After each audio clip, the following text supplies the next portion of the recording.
Hi friends, it's Deanna here today, and today we're going to be working on the Fall in Love sweater top. This is such a cute, simple pattern, so easy to sew, but super cute. So let's get started.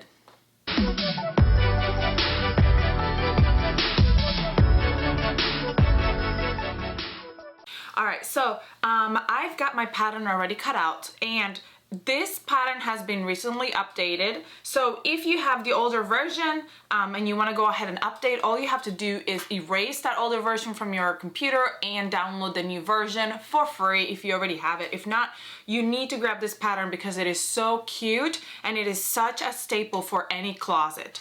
So what we're going to do first is we're going to put our back together, and what I really love about the update of this pattern is that now we have the two backs, the mirrored backs. The great thing about that is having this shape to your back. You see right here how it goes in a little bit.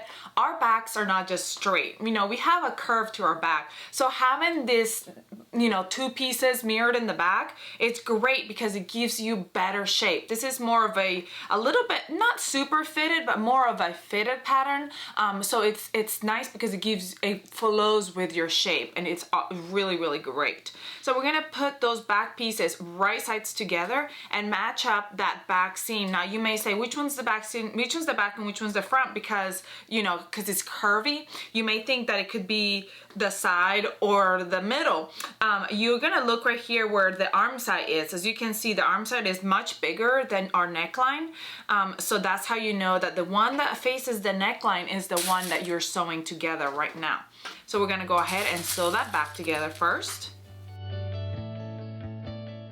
Once that back seam is sewn, I like to go ahead and take my iron and steam that seam down. Ooh, make sure your iron is not too hot. Steam that seam down because it helps it give it a nice straight even line. And if you want to, you can go ahead and top stitch. You don't have to. Ooh, I love steam. Okay, so you may have noticed that I am using a serger, but not to worry. If you don't have a serger, you can still use a sewing machine. You just need a straight stretch stitch on your sewing machine. Whatever kind of stretch stitch works best for your knit fabrics. If you want to top stitch, you may do so, but you don't have to, and I'm going to skip that step and just move on to our next step. I am going to now put my back, this is my back piece, is face up on my board, and I'm going to grab my front piece. I'm going to put it face down right on top of it and matching up those shoulders together right here, and so that shoulder edge. You may wonder what kind of fabric I'm using. I wasn't gonna say that. I don't know what I was gonna say, but I am using a French terry for the main part of this bodice, and then I'm actually gonna use double brush poly for the sleeves. I was going to go with the same fabric for the whole project, but I found out that I didn't have enough for my sleeves. So because I didn't buy this fabric for this pattern, I just had this fabric. Sometimes I just buy fabric and I have it stored. Anyway, so I figured I'm gonna match something that matches. So I'm using this stripe that, you know, kind of goes together. I think it's gonna look super cute. I am going to do the neckband, still French terry, which is a little bit harder, but this French terry actually has good stretch. Some French terry doesn't, so you need to watch out for that. If you have a French terry that doesn't have good stretch, you might have to use something different for your cuffs and your neckband and your waistband. But this one has pretty good stretch, so I think we'll be good with that. So let's go ahead and sew those shoulders, and I'm just gonna head over and just do it real quick, and we'll move on to our next step. Once those shoulders are sewn together, we're gonna open up our top, and we're gonna start with our sleeves. So here's my arm side. I'm gonna grab one of my sleeves, and since it's already on the fold, I'm going to mark the top of my sleeve right at the top once it's folded. And I like to do like a little clip on it. This clip is like tiny, so that when with my seam allowance, it will get eaten by my seam allowance, but I'll be able to see it.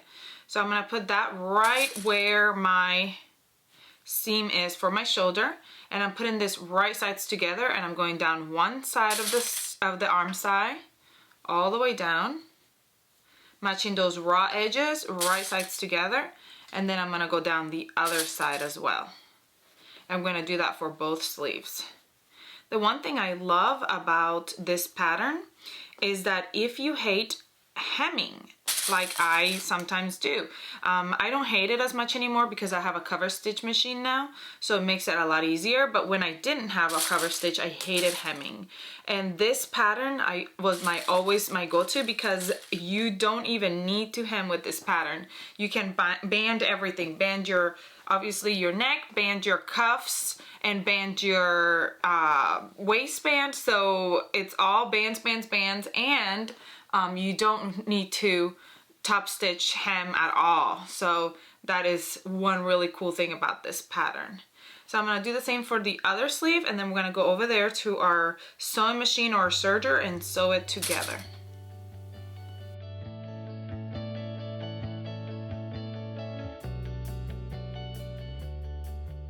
Now that our sleeves are sewn on, we're gonna grab our bodice.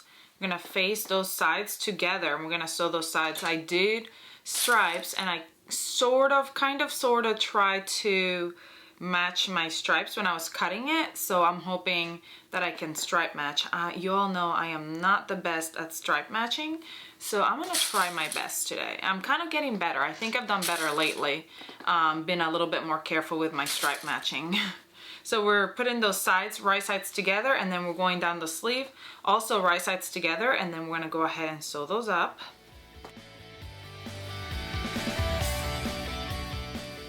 All right, we're gonna go ahead and prep our cuffs and our waistband and our neckband.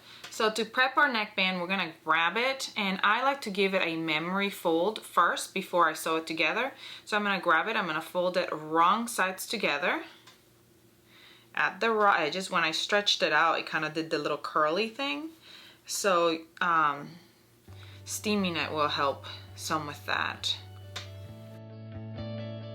Once it's been steamed, we're gonna open it up. And the nice thing about this crease is later when I go to attach it, it'll have that crease and it'll be easier to attach. We're gonna grab those raw edges, right sides together, the short raw edge, and we're gonna sew that right there for our neckband. Now for our cuffs, we're gonna do the same thing as well. We're gonna grab our cuff and we're gonna fold it right sides together and sew those raw edges. Then our band is in two, so we're gonna open it up and we're gonna put them right sides together and sew those raw edges. I stuck with the bodice since it's this color, this French terry. I'm doing the bodice bands, the neckband and the bodice band, the same material.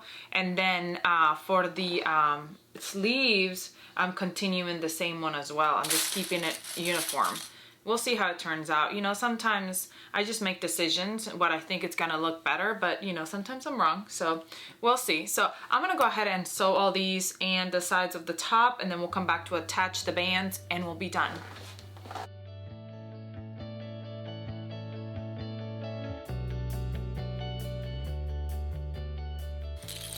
All right, we are almost done with our this fall in love top. I couldn't think of the name. And this one, I just love the fact that it is so easy and simple. And I think I'm gonna love it. I don't know. What do you all think? We'll have to see when it's finished. You'll tell me below what you think about my decision to go with these color sleeves. You might be like, why? But, you know, sometimes I just go for it. All right, we're gonna start with our neckband, and all bands are basically put on the same way on this pattern. But I'll show you with the neckband and then I'll show you with the other ones. We're gonna grab our neckband and we're gonna fold it wrong sides together over that memory crease we left. And here's Bo trying to say hello today. And so once it's all folded, wrong sides together, I'm trying to make sure that my edges are not rolled. We're gonna go from that back seam to the front and mark. Over here walking around trying to find a bone, something to do. And then we grab our front and our back and we match it together, and we go to the one side.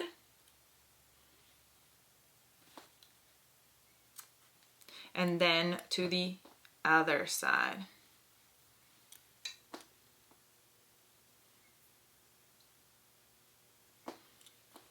And I like to do those little notches. Remember I kind of showed you earlier when I was doing the sleeves. I like that because if for some reason, if I move my clip or something, I can still see exactly where I'm supposed to be sewing. And that way it doesn't get lost, especially on neckbands. It's very important. I'm gonna grab my neck and I'm going to fold it, match those shoulder seams and go to the front, and that's my front, and I'm gonna mark it. My back, we already have that back seam. So we're gonna match our front and our back together, and we're gonna go to our sides. Our shoulder seams are not our quarter points. So do not go by your shoulder seams because you'll have a wonky neckline. So there it is. Now we're gonna go ahead and grab this neckband and we're gonna match up those quarter points. So the first quarter point I'm gonna match is my back quarter point where my seam is. So that way those seams match and you know where the back is. My son is always asking me, Mommy, where's the back? I said, follow the seam. I don't like attaching tags to the back of my clothing. I don't know, I just feel like tags are so like unnecessary. But I have seen some people who have gotten like ink stamps, so they just stamp the back, and that's super cute, and I'm thinking about doing that. That way it doesn't, you don't feel it. The kid, like my kid won't feel it and I won't feel it, and I think I like that better. So I matched all my quarter points to my neckband, and then we can go ahead and sew it around. So we're gonna do the same for the cuffs, except for on the cuffs, I just do a half instead of a quarter. So I go from the one side to the other and mark it. I grab my cuff, and I like to get rid of these serger tails. They're gonna get sewn in. I'm gonna sew around them so they won't fray, but I just don't like them being there in the way. So I'm gonna fold that cuff in half, wrong sides together, match up those serger seams and those raw edges, right sides together, and then I'm gonna mark my half again, just like I did. And you can either tuck it into the sleeve or turn the sleeve inside out and put the cuff inside, however you want to do it. But all you got to do is match those raw edges right sides together. So we marked that seam right here on one side, and then on the other side we mark where we marked. And as you're sewing this on, you're going to stretch it lightly to fit. As you can see right here, it really is not a whole lot of stretch, but you're stretching just a little bit so that it's cuffed. I'm going to do the same for the other sleeve. Now, if you want to, you can go ahead and do one at a time. I like to just go ahead and get all my cuffs and neckband and everything done at the same time. I feel like it saves a little bit of time. It probably doesn't, and you're probably like, meh. But I like to just do it all at the same time. Especially like if I'm making different projects and I'm doing kind of something similar, I like to go ahead and cut everything out first, and then pin everything, and then go sew. What do you do? Do you take it one at a time, or do you try to do bulk and do everything at once? I don't know. I think it just depends on the person. Depends, obviously it depends on what you want to do, but yeah. All right, for my waistband, we're gonna also fold it wrong sides together and match up those sides. Essentially doing the same thing that we did with all of them. They're just different sizes. And if you really do need some more help with the band, like once the attaching point and everything like that, we do have some really good videos on our YouTube channel about how to get the perfect neckline and how to do bands.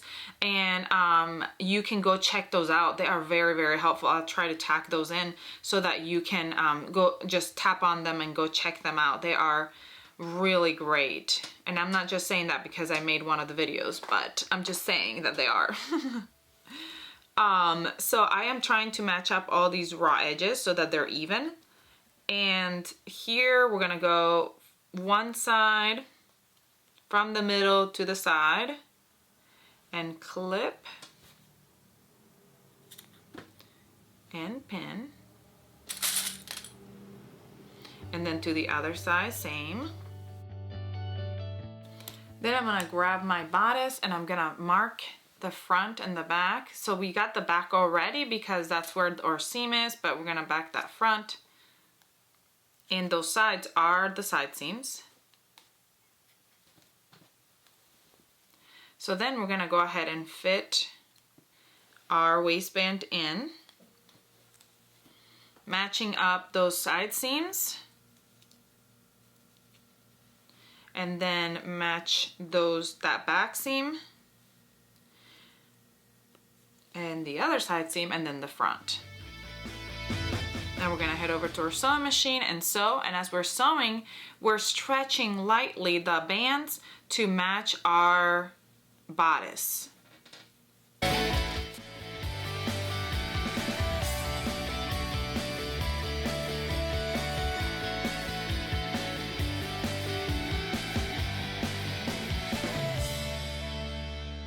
Alrighty friends, we are done. And the last step that I like to do, and one of a really important step, is to steam our bands.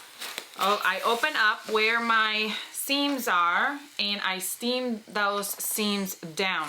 It gets rid of the waviness and it helps everything just sit so much better. I love doing that. So here is our top. You can, for our neckband, finishing up our neckband, we're gonna go ahead and tuck that tail in. We do have a video on how to tuck serger tails in. There are different ways of doing them. So I'll post that video as well so you can see that and go check it out. I hope you enjoyed this tutorial. Now, for the most important part, the part you've all been waiting for the thing that you've been wondering about, what I'm wearing today. I am wearing the Summer Nights romper. I just love this romper. It's got the cutest pockets right here, and it is adorable. It comes with so many different options. The only thing I did a little bit different, because I've had people ask me before, for it to sit on my shoulders, I made the elastic, just the elastic, a tiny bit smaller than the width of my shoulders so that it closes in a little bit and I sit it over my shoulders. Other than that, it's the same exact pattern. It would do the same exact thing, but I just like it sitting on my shoulders. That way I don't have to worry every time I lift my arms up if it's coming up. So I just like it this way. And I made it also in double brush poly. Though this fabric, I love that it looks like it's woven, but it isn't. It's a double brush poly, so it's a knit fabric. And I got this fabric from Knit Pop. That was a while ago, so I don't know if they still carry it. But yeah, so, and then the fabric for this, I got this French Terry from Olga's Closet. And the sleeves, I think they also came from Knit Pop. Don't quote me on that. Sometimes I order things and I don't remember where they came from. But there you go, all the information you've been wanting. I hope you enjoyed this tutorial. Go grab your Fall in Love sweater if you don't have it yet. If you already have it, go download the new version so you can get a awesome, fit in your back and all the new updated instructions. Please comment, like, share, subscribe if you haven't. We still do a giveaway monthly, so you could be a winner. And then come find us on Facebook and Instagram so you can see what everybody else is making and you can be inspired by their makes. And then you can inspire everybody else with your makes. I hope you have a great rest of your day, and I'll see you all next time.